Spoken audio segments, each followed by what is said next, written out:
Bonjour à tous, c'est Antoine, et comme un Lannister, je paye toujours mes dettes. Après ma vidéo sur James Cameron et son rapport à la technologie, vous avez été nombreux à demander une vidéo plus approfondie sur le HFR, et c'est ce qu'on va faire maintenant.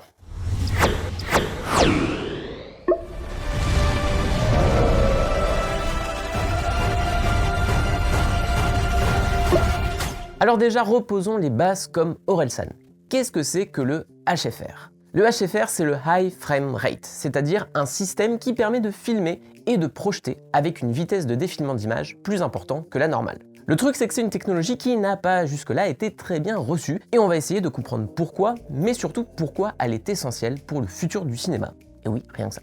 Bon, je vais être obligé de parler technique et de revenir sur les origines du cinéma, soit le combo parfait pour que tout le monde parte en courant. Mais promis, je vais rendre ça moins chiant qu'un cours d'amphi, ce qui ne devrait pas être très dur puisqu'un cours d'amphi est par définition chiant. Le cinéma, c'est moins le mouvement que l'illusion du mouvement. Quand vous regardez une pellicule, vous y voyez des suites d'images, qu'on appelle des photogrammes, ou des frames si vous parlez la langue de Kanye West. Du coup, vous avez ces photogrammes qui se succèdent rapidement et qui créent la sensation d'un mouvement continu grâce à cette chose incroyable qu'on appelle la persistance rétinienne. Alors non, ça n'a rien à voir avec la résistance de l'œil avant destruction. En gros, l'œil a une sorte de mémoire vive qui enregistre une image pendant 1/10 de seconde. Donc si on l'abreuve plus rapidement que ça, il ne peut pas faire la distinction entre deux images successives. Et dès les débuts du cinéma, s'est posé la question de la vitesse de défilement et du minimum nécessaire pour éviter qu'on ressente la saccade entre les images, comme quand vous avez essayé de jouer à Cyberpunk 2077 sur votre PS4. Les vrais savent. Pendant un moment, le taux d'images par seconde, ou framerate, ne s'élevait pas au-delà de 16 ou 18 images par seconde, ce qui n'était pas foufou niveau fluidité. Et pour ne rien arranger, à l'époque du cinéma muet, les caméras fonctionnaient avec des manivelles, donc la capture des photogrammes était pas très fixe et dépendait de la vigueur de poignet du caméraman, et non, je ne parle pas de masturbation. Avec l'arrivée du parlant, ce n'était plus possible parce qu'il fallait pouvoir assurer un framerate fixe pour que la piste de son, elle aussi inscrite sur la pellicule, soit bien synchronisée et ne passe pas son temps à ralentir ou accélérer. Et forcément, pour trouver une norme, l'industrie a moins pensé au confort de visionnage des spectateurs qu'à la bonne grosse moula. Thomas Edison estimait qu'il fallait un framerate à 46 images par seconde, sauf que ça aurait demandé d'utiliser un max de pellicule pour une durée réduite de film. Ce qui est un peu chiant puisque certains des composants de la pellicule coûtent très cher. Du coup, il a été décidé que la norme serait de 24 images par seconde, ce qui est en fait le minimum pour ne pas empêcher la persistance rétinienne de fonctionner correctement. La conséquence de tout ça, c'est que le cinéma existe depuis plus d'un siècle maintenant avec ce framerate. Et c'est devenu une composante essentielle du look cinéma, ce qui le différencie d'ailleurs de la télévision, qui pour sa part offre un flux vidéo à 25 images par seconde et même à 30 ou 60 dans certains pays. Sauf que, comme je l'ai dit, ça a toujours été le minimum syndical, ce qui pose plein de problèmes. Je l'avais déjà évoqué sur la vidéo dédiée à James Cameron, mais le 24 images par seconde a toujours limité la grammaire du cinéma. Si vous voulez faire un travelling ou un panoramique rapide, ou que vous filmez quelque chose qui traverse très vite le champ, vous allez avoir un effet de saccade, ce qu'on appelle communément l'effet Judder.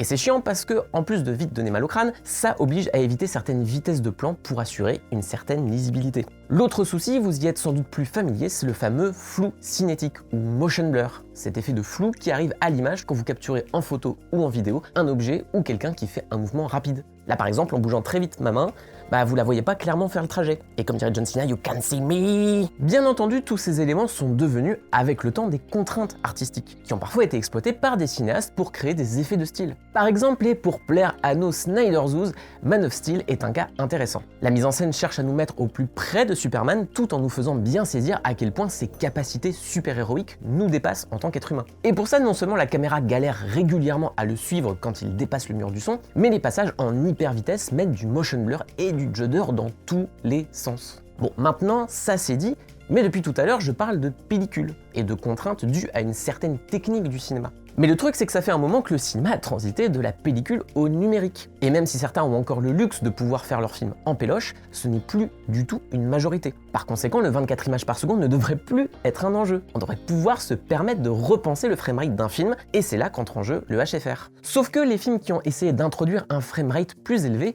se comptent sur les doigts d'une main. Le premier, ça a été la trilogie du Hobbit de Peter Jackson, qui a utilisé le HFR en proposant 48 images par seconde. Et le résultat a été reçu avec froideur et circonspection. Et honnêtement, ça se comprend. Parce qu'à l'époque, si vous omettez les cercles de cinéphiles un peu au courant des évolutions du milieu, le HFR c'est pas très clair comme technologie. La preuve, par pédagogie, je suis revenu sur la définition de framerate. Et du coup, quand tu te retrouves avec le logo Warner qui bouge de façon chelou, comme si tu faisais une expérience extrasensorielle ou que tu prends du speed au choix, forcément, ça fait bizarre. Et au final, la fluidité du Hobbit a grandement perturbé les spectateurs, qui ont eu pour certains l'impression de voir une telenovela et plus vraiment du cinéma. Et cet effet bizarre, on lui a justement donné un nom en rapport avec la télé, le soap opera effect. Pourtant, à y regarder de près, le Hobbit profite régulièrement de cette expérimentation. Parce que même si on a souvent reproché à Jackson de s'éloigner du côté conte pour enfants de Tolkien pour coordonner cette nouvelle trilogie à celle du Seigneur des Anneaux, il y a une vraie part de merveilleux dans le Hobbit. Et cette part de merveilleux, elle passe justement par cette fluidité, qui en devient par instants irréelle, comme quand Legolas fait des pirouettes dans tous les sens.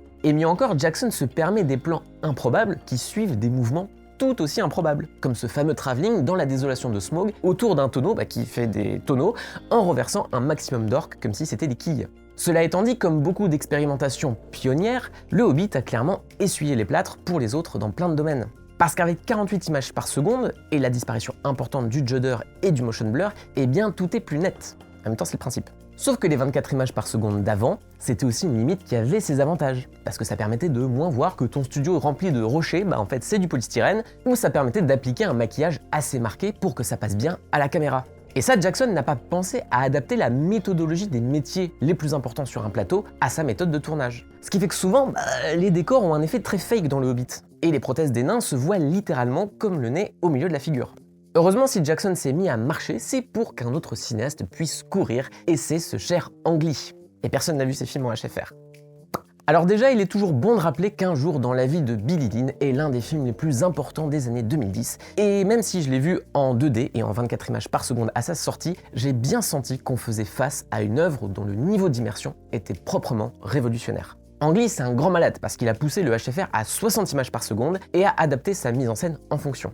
Dans Billy Lynn, il y a un grand nombre de vues subjectives et une caméra qui adopte pleinement les mouvements du corps pour mieux nous plonger avec eux au cœur de la guerre et des traumas qu'elle engendre. Pour rappel, le film se déroule après le retour aux États-Unis d'une troupe de soldats récupérés par des politiciens pour en faire un outil de propagande puisque Baboulinet, qui était dans l'escouade, est mort.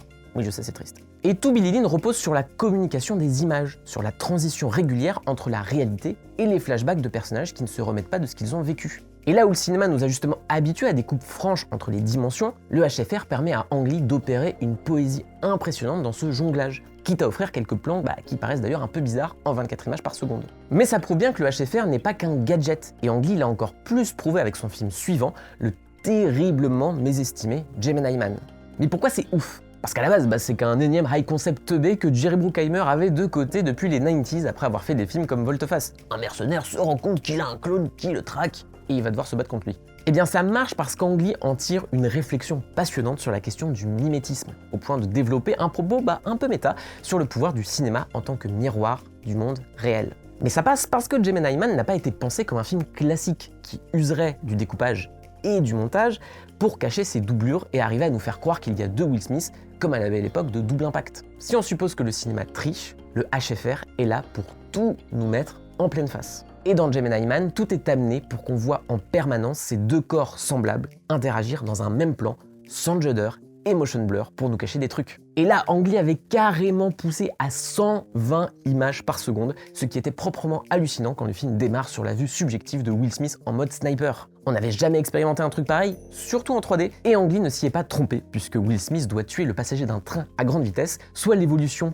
parfaite de l'entrée d'un train en gare de la Ciotat des Frères Lumière. Nous voilà dans le futur du cinéma, voire même dans un reboot du cinéma, et l'on voit sans problème la cible que Smith doit atteindre. Si ça, c'est pas une profession de foi qui déchire.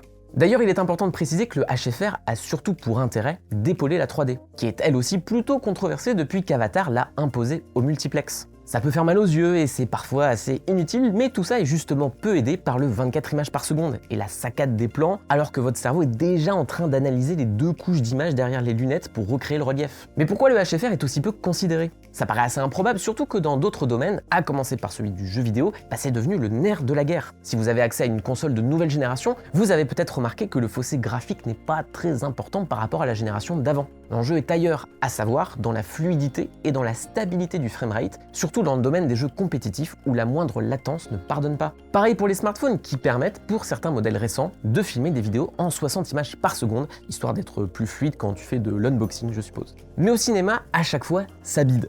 Et la raison à ça est simple, c'est l'accoutumance. On a toujours vu des films en 24 images par seconde, on s'y est habitué. On s'est forgé au cinéma via ce framerate, et même s'il n'est clairement pas parfait, c'est difficile d'associer le 7e art à autre chose. Pour le moment, le HFR est voué à être une technologie maudite, qui part d'une super intention, mais qui n'arrive pas à interpeller le public. Bon, en même temps, c'est pas aidé par les équipes marketing qui soit en cachent l'existence, soit inventent des termes qui veulent rien dire, comme la 3D+. Tu m'étonnes que personne n'ait allé voir Gemini Man. Mais est-ce qu'il y a une planche de salut pour le HFR? Eh bien, j'espère que oui, et à vrai dire, il pourrait même y en avoir deux.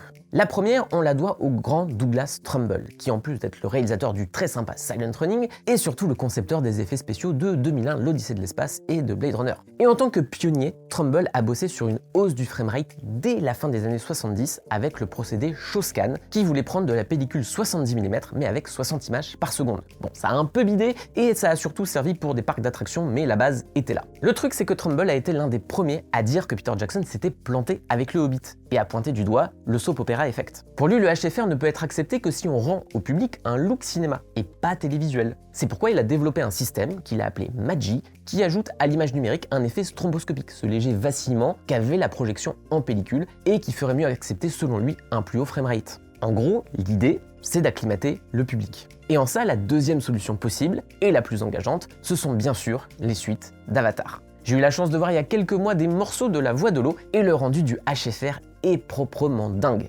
Mais en fait, c'est pas totalement du HFR, c'est plutôt du VFR pour Variable Framerate, un framerate variable. Je sais, je suis un peu bilingue. Pour faire simple, la stratégie de James Cameron, c'est de varier la fréquence d'image par seconde selon les plans et les séquences, principalement pour assurer une lisibilité totale de la 3D. Si vous êtes sur une séquence de dialogue en champ contre champ un peu statique, le 24 images par seconde suffit. Mais si vous plongez dans l'eau avec les navis pour explorer la faune et flore marine, c'est mieux de passer à 48 images par seconde. Forcément, pour les enculeurs de mouches dans mon genre, ça se remarque, mais je dois bien admettre que l'avantage de cette approche, c'est qu'elle peut se rendre assez invisible. Ce qui a d'ailleurs été un peu le cas sur le remaster 4K du premier Avatar, qui est ressorti en salle agrémenté par du VFR. Pour ça, Cameron a investi dans TrueCut Motion, une plateforme de la société Pixelworks qui permet de changer la fréquence d'image de n'importe quelle vidéo en post-production. Et ce que TrueCut Motion promet, c'est de permettre, avec ces outils, de contrôler le judder et le motion blur des plans, et donc potentiellement d'en rajouter un tout petit peu pour éviter de trop perturber le public. Et ça se sent d'ailleurs, parce que ce qui me rend triste, c'est l'absence totale de communication autour du HFR d'Avatar 2.